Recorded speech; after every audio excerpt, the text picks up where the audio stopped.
कल का पता नहीं, पर आज आप चाहे या ना चाहे हम दोनों हस्बैंड वाइफ हैं, और आपकी पत्नी होने के नाते मैं इन्हें वो सब कुछ कह सकती हूँ जो मैं कह रही हूँ। अगर कल आपने मुझे डिवोर्स दे दिया तो बात अलग होगी। जब तुम पहली बार इस घर में आई मैं तभी समझ गई थी कि तुम क्या चीज हो। या नफरत करती थी मैं तुमसे, लेकिन फिर तुमने झूठा दिखावा किया, मुझे प्यार दिखाया, मुझे अपनी बेस्ट फ्रेंड बनाया, और मैं कन्विंस हो गई कि तुम सच में बहुत अच्छी हो। और यही तो तुम चाहती थी क्या? अपने इरादे को पूरा करने के लिए तुम मुझे इस्तेमाल करना चाहती थी। मैं तुम्हें कॉलेज ले गई एडमिशन के लिए, और वहाँ पर तुम्हें अनुराग सर मिले, और तुम्हें बहुत अच्छे से पता था कि वो वहाँ पर प्रोफेसर। मैं मौका मिल गया उनके करीब आने का, राइट?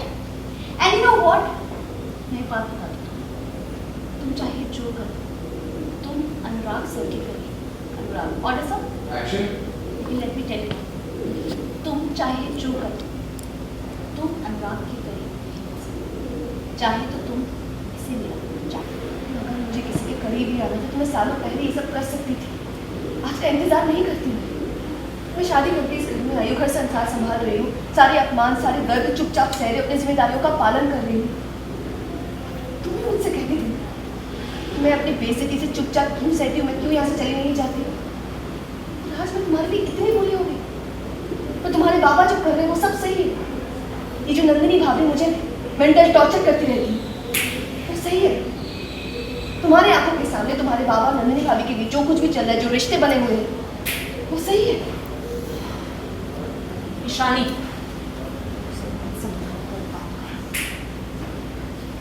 क्या तुमने अपनी तरह सबको समझा? हाँ, फिर वही सबको अपनी तरह समझाया क्या? हाँ, मेरे बारे में जो भी मन में आ रहा है वो बके जा रही हो तुम। ये सब अपनी कर्मों पर पर्दा डालने के लिए और शाश्वत का नाम खराब करने के लिए कर रहे हैं, और इसने पूरे मान सम्मान के साथ अपनी शादी को निभाया है और अपने लिए इज्जत भी कमाई है। तुम क्या क्या हासिल किया है तुमने? अरे जो खुद चरित्रहीन है वो दूसरे पर उंगली उठा रही है। मैं ये बदनामी और बर्दाश्त नहीं कर सकती। बहुत हुआ, बहुत सुनी इसकी बातें मैंने अब तक। मैं बस इसीलिए चुप थी तुम्हारे कारण, पर इस घर में मैं अब एक